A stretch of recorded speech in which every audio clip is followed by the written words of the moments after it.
এটা কিছু বলতে পারেনি, বরং ওর মাদ্রাসা থেকে কিছু ছাত্র বেরিয়ে গেছে যে সালারা মুসলমানই নয়। তারপরে পরশুদিন ছিলাম আসামে, 150 থেকে 200 জন মাওলানা। আমার ড্রাইভারকে জিজ্ঞাসা করবেন, কেউ স্টেজে মোটামুটি 20-15 জন বসে আছে, আর বাকি সব সামনে বসে আছে। সব ধাপুয়া, চিতুয়া, আনারসা, টুপি পড়ে পড়ে সব বসে আছে। চেহারা দেখলে ভাত খাওয়া যাবে না, একটারও চেহারাতে নূর নাই। যে নবীকে নূর না মানবে, ওর চেহারাতে নূর থাকবে মানহুসের মতো। দেখবেন একটা বর্ধমানের দিকে পোল্ট্রি মুরগি সাইজের বক্তা বেরিয়েছে, ওর ধর দেখবেন তো হাতি সুর, শুধু এইটুকটা মনে হবে মানুষ। ওর সাতকাল যদি দেখেন তো মনে হবে জিন্দা গরু খেয়ে নেই। ও মুমিনদের হুকুমত ছিল ওই মক্কা মদিনাকে ফলো করি, আর এরা মুনাফিকদের হুকুমতকে ফলো করে। তাই নবী রওজার পাশে গাড়ি চালায়, নবী রওজার পাশে সারাগা করে, ইহুদিদেরকে ঘুরতে দেয়। কিন্তু মনে রাখবেন মুসলমান, আহলে সুন্নাত ওয়াল জামাত নাজাত প্রাপ্ত দল, পৃথিবীতে এমন কেউ জন্ম নেয়নি যে আমাদের সামনে বসে আমাদের কোনো আকীদাকে ভুল প্রমাণ করতে পারে। জি আমাদের জান্নাতি হওয়ার দলিল কি? আমরা আলিম উলামা গুনহগার হতে পারি, সাহাবাদের মাধ্যমে গুনাহ হয়েছে। হয়েছে কি হয়নি বাবা, জোরে বলেন। সাহাবাদের মাধ্যমে গুনাহ হয়েছে, নবী দরবারে এসে তওবা করেছে। আমরা গুনহগার হতে পারি, পাপী হতে পারি, তাপী হতে পারি, কিন্তু আমাদের মধ্যে কেউ গুস্তাখে রাসূল নয়। জি লাখ লাখ বক্তব্য আহলে সুন্নাত ওয়াল জামাতের আলিমের ইউটিউবের মধ্যে পাবেন, একটা বক্তব্য কেউ দেখাতে পারবে না যে রাসূলুল্লাহর চুল পরিমাণে কুটুক্তি মেরে কথা বলেছে। জি আর জি তাদের হাজার হাজার বক্তব্য ভরা আছে। কেউ বলছে রাসূল সাল্লাল্লাহু আলাইহি সাল্লামের কোনো ডিগ্রি ছিল না, তাই নবী ভুল করেছেন। আমাদের ডিগ্রি আছে, আমাদের ভুল হবে না। এই হলো ওয়াহাবিয়া। চিন্তা করেন, যে রাসূলের ভুল আবু জেহেল ধরতে পারেনি, ওর নাজাইজ বেটা ওয়াহাবি ধরছে আজকে। যে রাসূলের ভুল উতবা সাইবা ধরতে পারেনি, ওই উতবা সাইবার আপন সন্তান বর্ধমানের গোপাল ভাঁড় আর কলকাতার ভাদর মাসের কুকুর ধরতে জি হবে। জি এই জাতি থেকে ঈমান বাঁচাতে হবে। আর যারা এদেরকে ডাকে, এরা হলো বুদ্ধিমান পাগলা। দেন এমনি যে পাগলা আছে, ওকে নিয়ে তো কোনো হিসাব কিতাব নেই, আল্লাহ আর হিসাব কিতাব করবে না, নাকি হাজরা? কিন্তু বুদ্ধিমান পাগলা যদি হয়, গোটা এলাকাকে অশান্তি করে দিবে। তো একে যারা জালসাতে দাওয়াত দেয়, এরা হচ্ছে বুদ্ধিমান পাগলা, নাকি বলেন? হিম্মত যদি থাকে একবার ধরে নিয়ে এসে বসাও। আমাদের বড় বড় মুফতিদেরকে যদি ভয় করে, আমরা ছোটখাটো লোক হাজির হব। আমাদের বড়দের দরকার পড়বে না, এদের পায়জামা খোলার জন্য আমরা যথেষ্ট আছি। আল্লাহ হেদায়েত দান করুক, সকলে পড়ুন আল্লাহুম্মা আমিন। একবার জোরে দুরূদ শরীফ পাঠ করুন, আল্লাহুম্মা সাল্লি আলা সাইয়্যিদিনা মাওলানা মুহাম্মদ ওয়ালা আলি সাইয়্যিদিনা মাওলানা মুহাম্মদ। কয়েকটি কথা আপনাকে বলতে চাই বাবা। খাজা মঈনুদ্দিন চিশতি রাহমাতুল্লাহ আলাইহির এটা উরুস মুবারক। আমরা উলামা আহলে সুন্নাত ওয়াল জামাত আউলিয়ায়ে কেরামের কিছু কারামত বয়ান করি। তবে একটা কথা বলেন তো বাবা, আমরা আউলিয়ায়ে কেরামকে মানি কি মানি না? বুখারী শরীফের মধ্যে হাদিস, ক্বালা রাসূলুল্লাহি সাল্লাল্লাহু আলাইহি ওয়াসাল্লাম, ইন্নাল্লাহ তাআলা ক্বাল মান আদালি ওয়ালিয়ান ফাকাদ আযানতুহু বিল হারব। নাম আহলে হাদিস, বুখারীর হাদিস খুঁজে পাইনি। আল্লাহর নবী বলছেন, ইন্নাল্লাহ তাআলা ক্বাল, নিশ্চয় আল্লাহ পাক বলেছেন, মান আদালি ওয়ালিয়ান ফাকাদ আযানতুহু বিল হারব। যেই ব্যক্তি আমার ওলির সাথে দুশমনি করলো, তাদেরকে মানলো না, তাদেরকে অপমানিত করলো, আল্লাহ বলছেন, আল্লাহ পাক বলছেন, মান আদালি ওয়ালিয়ান ফাকাদ আযানতুহু বিল হারব, আমি আল্লাহ তাদের সাথে যুদ্ধ ঘোষণা করলাম। জি যুদ্ধ কার সাথে ঘোষণা হয়? শত্রুর সাথে। যে ওলিকে মানলো সে আল্লাহর বন্ধু, আর যে ওলির সাথে দুশ্মনী রাখলো সে আল্লাহর শত্রু। তার সাথে আল্লাহ যুদ্ধ ঘোষণা করেছেন। হাদিসটা অন্য কিতাবে নয়, বুখারী শরীফের সহিহ হাদিস। আমার বেঁচে থাকা পর্যন্ত কি কিয়ামত পর্যন্ত কেউ দুর্বল প্রমাণ করতে পারবে না। সেই বুখারীর হাদিসে আল্লাহ বলছেন, ওলিকে যারা মানলো না, তার সাথে আল্লাহর যুদ্ধ। নামাজ পড়লেও জাহান্নামে যাবে, রোজা রাখলেও জাহান্নামে জি যাবে। জি জি এখন হাদিস মানবো না, এই জাহিলদের কথা মানবো বাবা? জোরে বলেন। হাদিস মানতে হবে না? এই জন্য আপনাকে বলতে চাই, আল্লাহর ওলির আমরা কিছু কারামত বয়ান করি। কি বয়ান করি? কারামত। খাজা মঈনুদ্দিন চিশতি রাহমাতুল্লাহ আলাইহি একটা কাঁসাতে পুরো আনা সাগরের পানি নিয়ে চলে এসেছেন। এই কারামত আপনারা শুনেছেন তো? জি। শুনেছেন, মোবাইলে দেখেছেন। গস পাক মুর্দা জিন্দা করতেন, এটাও শুনেছেন। এখন কিছু পোল্ট্রি মুরগির সাইজের বক্তা বেরিয়েছে। একটা বক্তাও শোনা আপনাদের কালিয়াচকের দিকে কোথায় এসে, থানা কালিয়াচক তো, এই কালিয়াচক থানার মধ্যে কোথায় এসে বলছেন যে আমি কালিয়াচকের স্ট্যান্ডে দাঁড়ালাম, একটা লম্বা টুপিওয়ালা সুন্নি আলিম এসে বলছে হুজুর আসসালামু আলাইকুম, একটা সেলফি নেবো। তো সেলফি দিলাম, তো আমি বললাম যে আপনি যে সালাম করছেন, আপনাদের জুবের মৌলভী বলছেন যে ওয়াহাবিকে সালাম দিলে বউ তালাক হয়ে যাবে, আপনি যে আমাকে সালাম দিলেন, বলছে ও হারামখোররা ভুলভাল বলে। আচ্ছা বলেন তো বাবা, এই ঘটনাটা ও সত্য বলেছে না মিথ্যা বলেছে? ওকে কালিয়াচকে যদি কোনো সুন্নি আলিম পেয়ে নেয়, ওর মুখে গোটা পাও ভরে ওর লাড়ি বুড়ি সব বের করে নেয়। জি জি জি জি, বেশ আর আছে। বলছে আমাকে সালাম দিল। ওয়াহাবি যদি মিথ্যা না বলে হালাল জাদা হইবে না। যেখানে মিথ্যা আছে সেখানে ওয়াহাবি আছে, ওর ধর্মটাই তো মিথ্যাতে চলে। ওই যে কালিয়াচকের মোড়ে অন্য জায়গার কথা বললে হতো, যে কালিয়াচকের মাটিতে হুজুর আশরাফুল আউলিয়ার ফয়েজ জারি আছে, জি ভাই, জি যে ভাই, কালিয়াচকের মাটিতে মাসরুরে মিল্লাত কাটরা শরীফের ফয়েজ জি জারি আছে, যেই কালিয়াচকের মাটিতে মুজাহিদে মিল্লাতের ফয়েজ জারি জি, আছে, যেই কাটরার মাটিতে আলা হযরতের ফয়েজ জারি এ আছে, গরিব নামাজের ফয়েজ জারি জি আছে, জি ওই কালিয়াচকের কথা বলছে আমাকে এসে জি, সালাম দিল। তুমি একদিন আগে খবর করো যে আমি কালিয়াচক আসছি, দেখো স্ট্যান্ডে তোমার কয়জন হাজির হয়ে যায়। দাড়ি তো নাই, কি ছিড়বে তোমার, মুক্কা টুক্কা দিয়ে যা ভুঁটি আছে সব কমিয়ে দিবে। এ বলছে গসপাক মুর্দা জিন্দা করেছিলেন, ভুল ঘটনা। এগুলো সব মিথ্যা ঘটনা, কোনো অলি মুর্দা জিন্দা করতে পারে না। একটা কাসাতে গরিব নওয়াজ পুরো আনা সাগরের পানি নিয়ে এসছেন, মিথ্যা কথা। এই জন্য আপনাকে বলতে চাই বাবা, ওয়াহাবি যেখানে থাকে জ্ঞান থাকে না, জ্ঞান থাকলে ওয়াহাবি থাকে না। আমি আপনার সামনে কোরআন হাদিস এবং আকীদার কিতাব থেকে প্রমাণ করব, আপনাকে দলিল দিচ্ছি যে আল্লাহর ওলিরা কি করতে পারে। সর্বপ্রথম একটা দলিল শুনেলেন, কিতাবটির নাম হচ্ছে সারা আকাইদে নাসাফি। এই কিতাবের মধ্যে লেখা আছে আল আল কারামাত হাক্কুন, ওলিদের কারামত হলো সত্য। জি, ওলিদের কারামত হলো সত্য। আরে খাজা মঈনুদ্দিন চিশতি একটা কাটোরাতে আনা সাগরের পানিকে নিয়ে চলে এসেছেন, তাই তুমি মানতে পারছো না। পবিত্র কুরআনুল কারীম খুলো, সূরাতুন নামাল খুলো।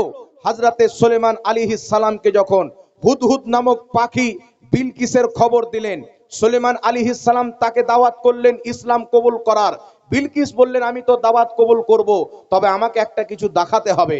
সুলেমান আলাইহিস সালামের নিকটে আসেন, কয়েক মিনিটের মধ্যে সুলেমান আলাইহিস সালামের নিকটে পরিবেশ করবেন। আর সুলেমান আলাইহিস সালামের রাজত্ব থেকে বিলকিসের সিংহাসন ছিল 2 মাসের দূরি রাস্তাতে, 2 মাস যেতে লাগতো। হযরতে সুলেমান আলাইহিস সালাম জানতে পারলেন বিলকিস আমার নিকটে চলে আসেন। তিনার দরবারে জিন্নাত ছিল, তিনার দরবারে মানব জাতি ছিলেন।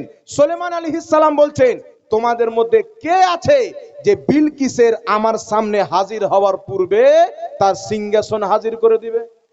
বাহ বাহ বাহ একটা বাহ, কথা মনে রাখবেন, এটা কুরআন পাক।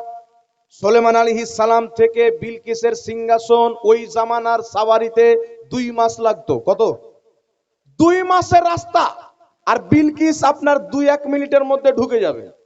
একজন জিন্নাত দাঁড়ালো, জিন্নাত দাঁড়িয়ে বলছেন হুজুর আমাকে অনুমতি দেন, এই জায়গা থেকে আপনার উঠার পূর্বে আমি বিলকিসের সিংহাসন হাজির করে দেবো। জি, তো হযরতে সুলেমান আলাইহিস সালাম বলছেন না, এরও আগে কে নিয়ে আসতে পারবে? মানে ওই যে জিন্নাত, ওই জিন্নাত আজকের টাইম হিসাবে যদি বোঝানোর জন্য বলি, ধরেন 2-2.5 ঘন্টা টাইম চাইলো, সুলেমান আলাইহিস সালাম বলছেন চলবে না, এর আগে কে আনতে পারবে? সুবহানাল্লাহ বিরাদর ইসলাম। সুলেমান আলাইহিস সালাম জিন্নাতকে বললেন হবে না, আগে কে নিয়ে আসতে পারবেন? তখন একজন ব্যক্তি দাঁড়ালেন, যার নাম হচ্ছে আসিফ বিন বারখিয়া। তিনি বলছেন আনা আতিকা বিহি। আল্লাহ পাক কোরআনে বলছেন ক্বালাল্লাযী ইনদাহু ইলমুম মিনাল কিতাব। একজন ব্যক্তি দাঁড়ালেন যাকে আল্লাহ কিতাবের জ্ঞান দান করেছিলেন। সে দাঁড়ানোর পরে বলছেন, সে দাঁড়িয়ে বলছেন হুজুর আপনি আমাকে অনুমতি দেন, আপনার চোখের পলক বন্ধ করে খোলার পূর্বে সিংহাসন হাজির করে দেব। জিন্নাত পারলো না, 2 মাসের দূরের রাস্তা। এটা কোনো কিসসা কাহিনী নয়, আল্লাহর কোরআন। আল্লাহ পাক বলছেন ক্বালাল্লাযী ইনদাহু ইলমুম মিনাল কিতাব। একজন ব্যক্তি দাঁড়ালেন যাকে আল্লাহ কিতাবের জ্ঞান দিয়েছিলেন, সেই ব্যক্তি বললেন আমাকে অনুমতি দেন, আনা আতিকা বিহি ক্বাবলা আইয়ারতাদ্দা ইলাইকা তারফুক। আপনি আমাকে অনুমতি দেন, চোখের পলক বন্ধ করে খোলার পূর্বে আমি সেই সিংহাসনকে হাজির করে দিব। হযরতে সুলাইমান আলাইহিস সালাম অনুমতি দিলেন, চোখের পলক বন্ধ করে খুলছেন, সামনে সিংহাসন হাজির ছিলেন। ওই ব্যক্তি কে দাঁড়িয়েছিলেন? তিনার নাম হলো আসিফ বিন বারখিয়া। তিনি জিন্নাত ছিলেন না, ফেরেশতা ছিলেন না, সুলাইমান আলাইহিস সালামের উম্মতের একজন ওলিয়ে কামিল ছিলেন, একজন ওলি বান্দা ছিলেন, একজন হক বান্দা ছিলেন। আপনাকে বলতে চাই, সুলাইমান আলাইহিস সালামের উম্মতের ওলির যদি এত কারামত হয়, মুহাম্মদ রাসূলুল্লাহর উম্মতের ওলি গরিব নামাজের কত কারামত হবে। একটা কথা মনে রাখবেন, প্রত্যেক নবীর উম্মতের চাইতে বেশি কারামত মুস্তাফা জানে রহমতের উম্মতকে দেওয়া হয়েছে। সুলাইমান আলাইহিস সালামের উম্মত লাজবাব, আমার নবীর উম্মত লাজবাব। প্রত্যেক নবীর উম্মত চাইতে আমাদের নবীর উম্মতের সম্মান আল্লাহ বেশি বাড়িয়েছেন। প্রত্যেক নবীর উম্মতের ওলির চাইতে মুস্তাফা জানে রহমতের ওলির সম্মান আল্লাহ বেশি বাড়িয়েছে, কারামত বেশি দান করেছেন। তাহলে আপনাকে বলতে চাই, একজন ওলি জিন্নাতের দ্বারা সম্ভব হলো না, 2 মাসের রাস্তা মুহূর্তের মধ্যে হাজির করে দিলেন, সেকেন্ড পর্যন্ত লাগলো না। এখান থেকে আপনাকে বুঝতে হবে, একটা কাঁসাতে এত পানি কি করে আসতে পারে। মানে ওই যে ওর বাপ শয়তান বলেছিল, আমি আগুনের তৈরি, আদম মাটির তৈরি, আমি আগুন হয়ে মাটিকে কি করে সাজদা করব। এরও বেরেনে ঘুরছে যে একটা ছোট কাঁসা এত আনা সাগরের এত বড় পানি কি করে চলে আসবে। শয়তান বলছে এটা হতে পারে না। তো কারামত তো ওটাকেই বলে যেটা বেরেনে আসে না, বুঝে আসে না, সবার দ্বারা সম্ভব নয়। আর যদি সবাই করে নেবে, ব্রেনে চলে আসবে, তো কারামত কেন হবে? আমি যদি একটা পাটকাঠি নিয়ে ভেঙে দেওয়ার বলি আমার কারামত, 2-4টা লোক বলে এটা তো আমিও ভাঙতে পারি, তাহলে আমারও কারামত হয়ে যাবে।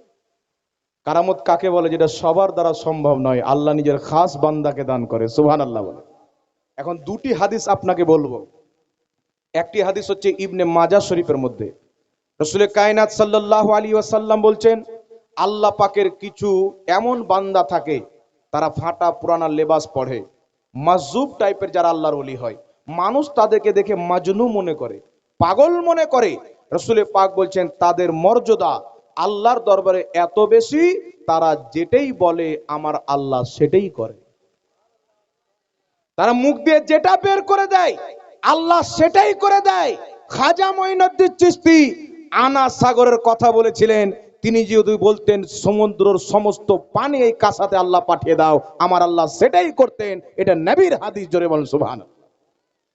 এই জন্য বলতে চাই বিরাদর ইসলাম, আল্লাহর নবী সাল্লাল্লাহু আলাইহি সাল্লাম বলছেন, বুখারীর হাদিস, আল্লাহ পাক বলছে, রাসূল পাক বলছেন হাদিসে কুদসির মধ্যে, যে আল্লাহ বলেছেন যখন কোনো বান্দা আল্লাহর বেশি করে ইবাদত করে আল্লাহর নিকট লাভ করেন। একটা এক্সাম্পল দিয়ে দিই, কুরবানির টাইমে আপনারা যখন হাসুয়া ফাসুয়া নিয়ে গিয়ে পাঁচ হাতে যান, তো দেখবেন আগুনে যখন ভরে, তো আগুন আস্তে আস্তে নিজের রং ওই হাসুয়ার উপরে চাপিয়ে দেয়। কিছুক্ষণ পর যখন বের করবেন দেখবেন হাসুয়াটাও আগুনে পরিবর্তন হয়ে গেছে। হয় কি হয় না? তো বান্দা যখন আল্লাহর ইবাদত করে একটা মাকাম থাকে ফানা ফিল্লাহ, নিজেকে আল্লাহর মোহাব্বতে হারিয়ে দেয়, ফানা করে দেয়, তখন আল্লাহ পাক নিজের রং তার উপরে চাপিয়ে দেয়। তখন বুখারীর হাদিস, আল্লাহ বলছেন আমি তার কান হয়ে যাই, আমি তার চোখ হয়ে যাই, আমি তার মুখ হয়ে যাই, আমি তার হাত হয়ে যাই, আমি তার পাও হয়ে যাই। তো আল্লাহ যখন ওলির জবান হয়ে গেল, তো জবানটা ওলির হলো, ফরমানটা খোদার হলো। তো গৌসে আজম, তিনার জবানে আল্লাহর কন্ট্রোল, চোখে আল্লাহর কন্ট্রোল, কানে আল্লাহর কন্ট্রোল, হাতে আল্লাহর কন্ট্রোল। তো যখন গৌসে পাক মুখ দিয়ে মুর্দাকে বললেন জিন্দা হয়ে যাও, তো জবান গৌস পাকের ছিলেন, হুকুমটা আমার খোদার ছিল।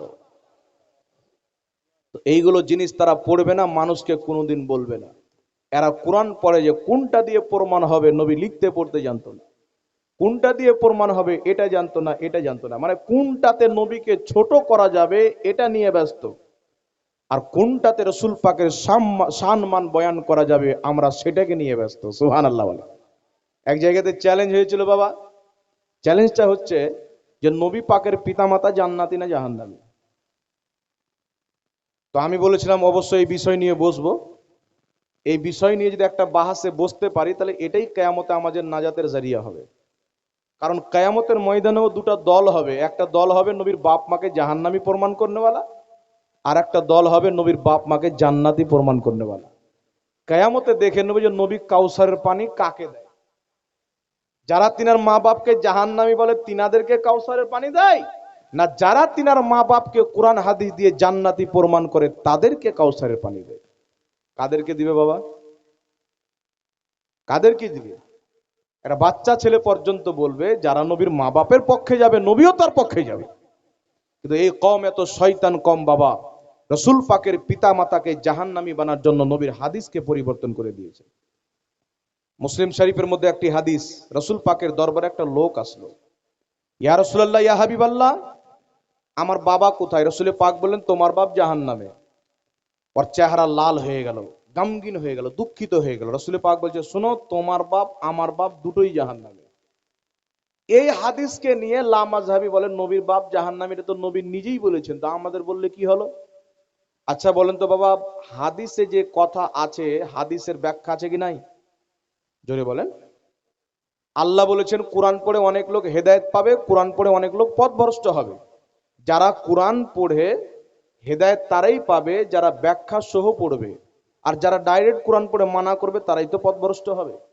এই হাদিসের ব্যাখ্যায় মুহাদ্দিসিনে কেরাম বলছেন, নবী বললেন তোমার বাবা আমার বাবা দুইজন জান্নাতে, তো আরবের মাটিতে বাপকেও আপনার বাবাকেও বাবা বলা হয়, চাচাকেও বাবা বলা হয়। তো নবী পাক বলেছিলেন তোমার বাবা জান্নাতে, আর আমার বাবা থেকে নবী আবু তালিবকে বুঝিয়েছিলেন যে তোমার বাবা জাহান্নামে, আমার বাবা আবু তালিব জাহান্নামে।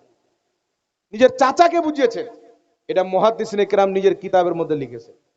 কিন্তু এই জাতি কি করছেন, সব ব্যাখ্যা বাদ দিয়ে নিজের ইংরেজদের দেওয়া ব্যাখ্যা নিয়ে বলছেন নবীর বাপ জান্নাতে জাহান্নামে। তাহলে বলেন তো বাবা, এটা হাদিসের সাথে জালিয়াতি হলো কি হলো না? ধোকাবাজি হলো কি হলো না? আর এরাই আবার নাম দিচ্ছে আহলে হাদিস। মানে চোরের নাম হচ্ছে নামাজি শেখ, চোরের নাম হচ্ছে হাজি শেখ, চোরের নাম হচ্ছে রমজান আলী।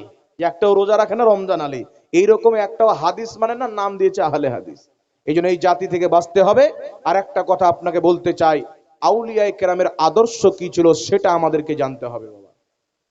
জানতে হবে কি হবে না? আমাদের সমাজের মধ্যে অনেক নোংরামো রয়েছে। এখন কিছু মানুষ মনে করাবে মৌলবি আবার কি বলবে। দেখবেন কিছু লোক বাড়িতে, মনে হয় এখন পর্যন্ত আপনাদের এলাকায় আছে কিনা আমি জানি না, জালসা চলছে ও আবার বাড়িতে ঘুমিয়ে আছে। কিছু লোক আবার কান দিয়ে আছে যে যখন ইয়া নবী সালাম আলাইকে বলবে দড়িয়ে গিয়ে সালামটা ধরবার দুয়াটা করে বাড়ি চলে আসবে। কিছু লোক আবার তাকিয়ে যাবে খেতে কখন দিবে, আর আবার গল্প করছে যে খেটেই পালিয়ে যাবে। তো বিভিন্ন লোক বিভিন্ন রকমের নিয়ত নিয়ে আছে। তবে একটা কথা মনে রাখবেন, আমি প্রথম হাদিস শুনিয়েছি, এখানে যারা বসে আছেন একটা কথা যদি শিখেন আপনি তালবে ইলিম, বসা ইবাদত, যাওয়া ইবাদত, আসা ইবাদত, মারা যদি যান শহীদের দরজা, সুবহানাল্লাহ বলতে হবে। আর যারা তাকিয়ে আছেন মৌলবি আবার কি বলবে, মৌলবি আবার কি বলবে, মৌলবিরাই আছেন যারা ইসলামকে বাঁচিয়ে রেখেছেন। এই মৌলবির বারবার বলার কারণে কত লোক নামাজ পড়ে, বারবার বলার কারণে আপনারা প্রকাশ্যে হারাম কাজ করেন না। মৌলবি যদি দুনিয়া থেকে আল্লাহ উঠিয়ে নেয় তো আপনাকে কেউ ইসলাম বলনেওয়ালা থাকবে না। যেমন জানোয়ারের চরিত্র হয়ে যায় মানুষের চরিত্র সেরকম হয়ে যায়। তবে আউলিয়ায়ে কেরামকে যেহেতু আমরা মোহাব্বত করি, খাজা মঈনুদ্দিন চিশতি রহমাতুল্লাহর আদর্শকে মানি, আপনাকে বলতে চাই বাবা, ভারতের মাটিতে খাজা মঈনুদ্দিন চিশতি রহমাতুল্লাহ আলাইহি যখন এসেছেন, আচ্ছা বলেন তো তিনি কত লোককে কলমা পাঠ করিয়েছেন? মুআররিখিন হযরত তারিখের কিতাবের মধ্যে লিখেছেন, তারিখে হিন্দ সহ বিভিন্ন কিতাবের মধ্যে খাজা মঈনুদ্দিন চিশতি রহমাতুল্লাহের হাতে 90 লাখ অমুসলিম কালেমা পাঠ করে মুসলমান হয়েছেন। 90 লাখ অমুসলিম কালমা পাঠ করে মুসলমান হয়েছেন। তো তিনাদের চরিত্র কেমন ছিল, ব্যবহার কেমন ছিল? শুধু আউলিয়ায়ে কেরামের উরুস খিচড়ি খাওয়ার জন্য করলে হবে না, চরিত্রটাকেও তাদের মতন করতে হবে। আমাদের সমাজের মধ্যে এমন নোংরামো ঢুকে গেছে বাবা, এক জায়গা নয় দুই জায়গা নয়, একাধিক জায়গাতে যাচ্ছি, এলাকার মধ্যে 10টা নামাজি আছে, তো 7টা নামাজি মসজিদে নামাজ পড়ছে, আবার 3টা নামাজি বলছে ইমামের পিছনে নামাজ পড়বো না। তা আমি মনে করলাম ইমাম সাহেবের কি ওয়াহাবিটা হবে নাকি, চেক করছি তো আহলে সুন্নাত ওয়াল জামাতের। কিন্তু 7টা লোক নামাজ পড়ছে 3টা লোক পড়ে না, এইরকম বিভিন্ন জায়গাতে দেখতে পাওয়া যায়। এই জন্য আপনাদেরকে সচেতন করতে চাই, বলতে চাই, ইমাম সাহেবের মধ্যে কোনো ভুল থাকতে পারে কি পারে না? এই জোরে বলেন, পারে কি পারে না? সাহাবাদের মধ্যে ভুল হয়েছে কি হয়নি ওনাদের দ্বারা দিয়ে? একজন সাহাবী রমজান মাসে নিজের স্ত্রীর সঙ্গে আলাপ করে এসেছেন, ইয়া রাসূলুল্লাহ আমি এই কাজ করেছি, আমার সাজা কি? রাসূল বলছেন 60টা রোজা রাখো 2 মাস। হুজুর পারবো না, 60টা মিসকিনকে 2 বেলা পেট ভরে খাবার খাওয়াও। হুজুর বলছে হুজুর এটাও পারবো না। একজন খেজুর নিয়ে আসলেন, নবী পাক বলেন খেজুরটা নিয়ে যাও, আর তুমি এই খেজুরটা তোমার ছেলে পিলেকে, তোমার এলাকার গরিবকে বন্টন করে দাও, তোমার কাফফারা আদায় হয়ে যাবে। ওই সাহাবী বলছে হুজুর আমার চাইতে বড় গরিব কেউ নাই। মানে খেজুরটি কিভাবে পাবো ওই রাস্তা কিন্তু সাহাবী করছেন। রাসূল পাক বললেন 60টা রোজা রাখো 2 মাস, 60টা মিসকিনকে 2 বেলা খাবার খাওয়া, দুটো অপশনের মধ্যে একটা করো। ওলামায়ে কেরামের কাছে আসবেন, এই দুটোই অপশন দিতে পারবেন, বাকি নয়। কিন্তু আমার নবীকে আল্লাহ মুখতারে কুল বানিয়েছিলেন। मुख्तार कुल जहां बानी आता कर दे, भरी जन्नत हेबा कर दे, नबी मुख्तार कुल है जिसको जो चाहे अता कर दे। মুখতারে কুল বানিয়েছিলেন, শরীয়তের চাবি আল্লাহ নবীর হাতে দিয়ে দিয়েছিলেন। রাসূল পাক বলছেন, আল্লাহর হাবিব বলছেন, ফারাইতু মাশারিকহা ওয়া মাগারিবহা ইন্নী উতীতু মাফাতিহা খাজাইনিল আরদ। মুসলিম শরীফের হাদিস, রাসূল পাক বলছেন জমিনের সমস্ত খাজানার চাবি আল্লাহ আমাকে দিয়ে দিয়েছেন। আল্লাহর নবী বলছেন, ইয়া আয়েশা তো লাউ শি'তু লাসারাত মাই জেবালুজ যাহাব। এই আয়েশা, আমি যদি চাই আমার পিছন পিছন সোনার পাহাড় চলবে।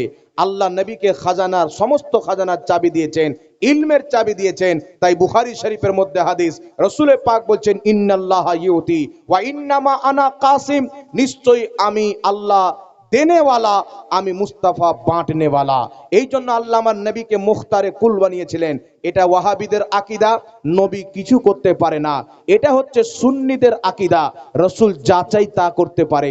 রাসূল যদি ইশারা করে চাঁদ 2 টুকরা হবে, রাসূল যদি ইশারা করে সূর্যকে ফিরিয়ে দিতে পারে, রাসূল যদি চায় হালালকে হারাম করতে পারে, হারামকে হালাল করতে পারে। মুসলমান, এর কয়েকটা এক্সাম্পল দিচ্ছি। সাহাবীকে বলছেন 60টা 2 মাস রোজা রাখো, পারবো না। 60টা মিসকিনকে 2 বেলা খাবার খাওয়াও, হুজুর সম্ভব নয়।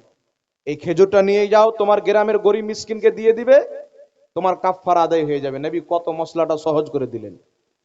কিন্তু আল্লাহর নবী সাল্লাল্লাহু আলাইহি সাল্লামের সাহাবী বলছেন, হুজুর আমার চাইতে বেশি গরিব আমার এলাকায় কেউ নাই। আমার নবী মুচকি মেরে হাসলেন, বললেন যাও তুমি নিয়ে গিয়ে তোমার ছেলে পেলেকে নিয়ে খেয়ে নাও, তোমার কাফফারা আদায় হয়ে যাবে। এখন আপনাদের মধ্যে যদি কেউ রমজান মাসে বিড়ি খেয়ে হুজুরের কাছে আসে, হুজুর বিড়ি খেয়েছে রমজান মাসে রোজার অবস্থায়, তো হুজুর কি বলবে? 60টা রোজা রাখো, পারবো না। 60টা মিসকিনকে 2 বেলা খাবার খাওয়াও, তো বলবেন পারবেন না। তো হুজুর কি বলবে? এই লবণ চুষ নিয়ে যাও, খাও, তোমার কাফারা আদায় হয়ে যাবে। হবে? একমাত্র এই ক্ষমতা আল্লাহ আমার নবীকে দিয়েছেন। একটু জোরে হবে না সুবহানাল্লাহ? এই পাওয়ার রাসূলকে দিয়েছেন। পৃথিবীর সমস্ত মানুষ জানেন আমার আপনার উপরে 5 ওয়াক্তের নামাজ ফরজ। কত ওয়াক্তের নামাজ? কেউ যদি বলে আমি 4 ওয়াক্তের নামাজ ফরজ মানি, 1 ওয়াক্তের মানি না, কাফির, মুসলমান নয়। নামাজকে অপমান যদি করে, অস্বীকার যদি করে, তুচ্ছ মনে করে, ছোট মনে করে, তাহলে সেই ব্যক্তির ঈমান চলে যাবে। নামাজ এত কড়া ফরজ। বুঝতে পারছেন কথা? একজন ব্যক্তি এসে বলছেন, হুজুর আমি ইসলাম ধর্ম কবুল করব, তবে আগে আপনি বলেন সবার উপরে 5 ওয়াক্তের নামাজ ফরজ, আমার উপরে যেন 2 ওয়াক্তের নামাজ ফরজ। আচ্ছা, আমাদেরকে যদি কেউ এসে বলে তো আমরা পারবো যে যা তুই 2 ওয়াক্তের নামাজ পড়ি, তোর জন্য 2 ওয়াক্তের ফরজ করে দিলাম, হবে? কিন্তু রাসূল পাক বলছে যাও, সারা পৃথিবীর মানুষের জন্য 5 ওয়াক্তের নামাজ ফরজ, তোমার জন্য আমি রাসূল বলে দিলাম 2 ওয়াক্তের নামাজ ফরজ। সুবহানাল্লাহ। আল্লাহর নবী সাল্লাল্লাহু আলাইহি সাল্লাম বলছেন পুরুষদের জন্য সোনা হারাম, কিন্তু আল্লাহর নবী হযরতে সুরাকাকে বলছেন, সুরাকা তোমার হাতে যদি কায়সার ও কিসরার যদি কাঙ্গান থাকে সোনার, কত সুন্দর লাগবে। তিনি পরে ওই কাঙ্গান পড়েছিলেন সাহাবী রাসূল। ওই সাহাবী রাসূলের নাম হচ্ছে হযরতে সুরাকা। ওনার জন্য খাস আমার নবী সোনা জায়েজ করে দিয়েছিলেন। এই ক্ষমতা পৃথিবীর কাউরি নাই মুসলমান। এই জন্য আল্লাহর নবী, আবু দাউদ শরীফের হাদিস, নবী পাককে পানি এনে দিচ্ছেন তিনার খাদেমা হযরতে রাবিয়া। রাসূল পাক সাল্লাল্লাহু আলাইহি সাল্লাম খুশি হয়ে বলছেন, রাবিয়া সাল্লি, আমার কাছে চাও, তুমি কি চাচ্ছ? তিনি বলছেন, ইয়া রাসূলুল্লাহ আমি জান্নাত চাই। রাসূল পাক বলেন, জান্নাত দিলাম, আর কি চাও? হযরতে সুরাকা বলছেন, জান্নাতে আপনার পাশে জায়গা চাই। রাসূল পাক বললেন, তুমি এই কাজে আমার সহযোগিতা করার জন্য বেশি করে সিজদা করো। অর্থাৎ রাসূল পাক বললেন, তুমি আল্লাহর বেশি করে ইবাদত করো, আমার পাশেই তোমাকে জায়গা দেওয়া হবে। সুবহানাল্লাহ বলেন। তো জান্নাতও নবী মুস্তাফা দিতে পারে। হালালকে হারাম করতে পারে, কড়াকে সহজ করে দিতে পারে, আল্লাহর নবী পাথরের পাহাড়কে সোনার পাহাড় করে দিতে পারে, আল্লাহর নবী চাঁদকে দুই টুকরা করে দিতে পারে। এই জন্য পৃথিবীর মুসলমান হুজুর তাজুস শরিয়া বলছেন, जहां पानी आता कर दे भरी जन्नत हेबा कर दे, नबी मुख्तार कुल है जिसको जो चाहे अता कर दे। और আমাদের ইমাম आला हजरत बोलছেন, मैं तो मालिक ही कहूंगा के हो मालिक के हबीब, यानी महबूबो मुहिब में नहीं मेरा तेरा। তো বাবা, নবী এবং ফেরেশতাদের দ্বারা দিয়ে ভুল হয় না, বাকি মানুষের দ্বারা দিয়ে ভুল সম্ভব। তো মানুষের দ্বারা দিয়ে ভুল হতে পারে। এই জন্য আপনাকে একটা কথা বলি, কোনো ব্যক্তি যদি বলে মসজিদে ইমাম সাহেবের পাঞ্জাবি ঠিক নাই, ওর পিছনে নামাজ পড়বো না, তার জন্য মসজিদ আপনি ছেড়ে দিলেন, এটা আপনার জেহালত, এটা আপনার মূর্খতা। যদি কোনো ইমাম সাহেবের এমন কোনো খোট থাকে যে খোটের কারণে শরীয়তের ফতোয়া অনুযায়ী, মাসলা অনুযায়ী তিনার পিছনে নামাজ হবে না, তাহলে ইমাম সাহেবকে নিয়ে বসতে হবে, সেটা তাকে বলতে হবে সুধার করেন। বারবার বারবার বলার পরে সুধার হচ্ছে না, বোঝা যাচ্ছে যে হবে না, এমন ভুল যে তার পিছনে নামাজই হবে না, নামাজের ফরজ ছুটে যায়, তখন তাহলে ইমাম কি বাদ দিতে হবে যদি সুধার না হয়। আর ইমাম সাহেবকে বললাম একটা ভুল আছে, ঠিক করে নিল, তাহলে কোনো অসুবিধা নাই। তো আমাদের সমাজে ভুল কি জানেন, ইমাম সাহেব পাঞ্জাবি পড়েছেন, তো পিছনকার দামান, ইমাম সাহেব পাঞ্জাবি পরে নামাজ পড়াচ্ছেন, তো পিছনকার দামান উপরে উঠে আছে, নিচে নামেনি। তো পিছন দিক থেকে মুক্তাদির নামাজ পড়ার পর বলছে ইমামের পিছনে নামাজ পড়ুন, কেন? বলছে আর দামানই ঠিক নাই। কিছু লোক আবার এমন আছে, ইমাম সাহেব দোয়া করছেন, দোয়া করতে করতে হাতটা এইভাবে করে দিয়েছে, এ আবার তাকিয়ে যাবে, ইমাম সাহেব দোয়া করে এইভাবে, তার হাতটা এইভাবে করলো, এই সালার পিছনে নামাজ পড়বো না। এইগুলো জেহালত আমাদের মধ্যে ভরা আছে বাবা, নাউজুবিল্লাহ। আমার নবী মাফ করতে শিখালছেন, আইবকে লুকিয়ে দিতে বলেছেন। যেই ব্যক্তি মানুষের আইবকে ঢেকে দেয়, চাপা দিয়ে দেয়, আল্লাহ তাকে পছন্দ করে, সুবহানাল্লাহ বলে। আমার মধ্যে আপনি কোনো খোট দেখলেন, বয়ান করলে আমার বদনাম হবে, ঢেকে দিলেন তো আমার বদনাম হলো না। আমার গুণ, আমার যে খোট আপনি ঢাকবেন, আল্লাহ আপনার বড় বড় গুনার উপরে পর্দা ঢেলে দিবে, সুবহানাল্লাহ বলে। আমরা এটাই বুঝতে পারিনি। এই জন্য বলতে চাই বাবা, অনেক কিছু আছে যেইগুলো আমাদের জন্য শিক্ষা করা একান্ত জরুরি। আমরা মুসলমান, আমাদেরকে ভাবতে হবে, একটা মসজিদের ইমাম হচ্ছে মাথার তাজ। একটা মসজিদের ইমাম যদি আপনার ইমামতি করে, সেই ইমাম আপনার ইমাম, আপনার সমাজের ইমাম, আপনার মাথার তাজ। তার মধ্যে যদি কোনো খোট দেখেন, পার্সোনাল ঘরে গিয়ে বলেন হুজুর আপনার এই জিনিসটা এইরকম, এটা কি ঠিক না ভুল, ইমাম সাহেব নিজেই বলে দিবে ঠিক না ভুল, নাকি বলেন? আর আমার মধ্যে ভুল আছে, আর আপনি গ্রামে গিয়ে বেড়াচ্ছেন, নামাজ ছেড়ে দিচ্ছেন, আর আমাকে বলছেন না, তাহলে এটা আপনার মূর্খামো ছাড়া কিছু হতে পারে না, এটা শরীয়তের শিক্ষা নয়। আমার মধ্যে ভুল আছে, আপনি আমাকে বলেন। আর ইমাম সাহেবেরও কর্তব্য, যদি কেউ ভুলটা ধরিয়ে দেয়, তাহলে ইমাম সাহেবকে অ্যাকসেপ্ট করে সুধার করা উচিত, নাকি বলেন বাবা? অ্যাকসেপ্ট করে সুধার করা উচিত, আছে না নাই? একটু আমার দিকে লক্ষ্য করেন, দরকার আছে না নাই? একটু জোরে বলেন, আছে না নাই? ব্যবহার ঠিক করতে হবে, কালচার ঠিক করতে হবে। আমরা পড়ে আলিম হয়ে যাচ্ছি, রসুল পাকের আদর্শকে বুঝতে পারি না। কেউ পড়ে মুফতি হয়ে যাচ্ছি, রসুল পাকের আদর্শকে বুঝতে পারি না। কেউ অনেক পড়ালেখা করার পর নবীর আদর্শকে বুঝতে পারি না, জীবনী শুনছি বুঝতে পারি না। এখন আমাদের এলাকাতে যাবেন, আমরা তো দেশ বিদেশ ঘুরে বেড়াই, গ্রামের মধ্যে যখন আপনি ঢুকবেন, তো গ্রামের মধ্যে কিছু দ্বন্দ্ব যদি না থাকে, মসজিদকে নিয়ে দ্বন্দ্ব আছে। এক পার্টি ওই দিকে, এক পার্টি এই দিকে। কোন জায়গাতে আছে এক পার্টি জামাত করলো, তারপর আর এক পার্টি জামাত করবে। কোন জায়গাতে আছে এই ইমামের পিছনে একদল নামাজ পড়বে, আর এক দল যদি ইমাম বাদ দেয়, তাহলে আর একটা ইমাম আসলে ওর পিছনে নামাজ পড়বে না। এই সমস্ত জিনিস বাদ দিতে হবে মুসলমান। কোন আহলে সুন্নাত ওয়াল জামাত সুন্নি ইমাম যদি থাকে, তার পিছনে যদি আপনি নামাজ না পড়েন, আল্লাহ আপনার কাছে হিসাব চাইবে, আপনাকে হিসাবটা দিতে হবে। তার মধ্যে যদি কোনো খোট থাকে, আপনি তাকে বয়ান করে দূর করেন। ঠিক বলছি না ভুল বাবা? আর জোরে বলেন, ঠিক বলছি না ভুল বলছি? এইগুলো জিনিস আমাদেরকে ম্যানেজ করে চলতে হবে, ম্যানেজ করে। কোনো ব্যক্তিকে ধাক্কা দিয়ে বের করে দেওয়ার চাইতে সুধরে দেওয়াটা সবচাইতে বড় সফলতা। আপনার মধ্যে ত্রুটি আছে, আপনাকে ঘৃণা করে, আমি ঘৃণা করে পালিয়ে গেলাম, বা আপনাকে ধাক্কা দিয়ে ঠেলে দিলাম, এটা আলাদা বিষয়। আর আপনার মধ্যে যদি কোনো ত্রুটি থাকে, আমি বলি এটা ত্রুটি আপনি সুধার করে নেন, তাহলে এটা সবচাইতে বেশি ভালো কথা। তাই লক্ষ্য করতে হবে, নিজের নিজের সমাজকে চাঙ্গা করতে হবে, ইসলামিক বানাতে হবে। আর একটা গুরুত্বপূর্ণ কথা আপনাকে বলতে চাই। আচ্ছা বলেন তো বাবা, আপনার ছেলে যদি জুয়া খেলে, নিষেধ করবেন তো? জোরে বলেন, একটু হাত তুলে বলেন নিষেধ করবেন তো? সবাই হাত তুলছেন না, কিছু বুঝতে পারলেন না। সবাই হাত তুলে বলেন নিষেধ করবেন তো? আর যারা জুয়া খেলেছেন এতদিন আর খেলবেন? হ্যাঁ, ওই আইপিএলে পয়সা লাগাবেন? জোরে বলেন, আইপিএলে পয়সা লাগানো যাবে? আমার আপনার নবী বলেছেন, যার নসিবে আল্লাহ য টাকা লিখে দিয়েছেন, হারাম কাজে গেল একটু জালদি পেয়ে গেল, হালাল পথে গেলেও পাবে যদি 2 বছর লেট হয়। আমাদের নবীর কথা ঈমান আছে না নাই?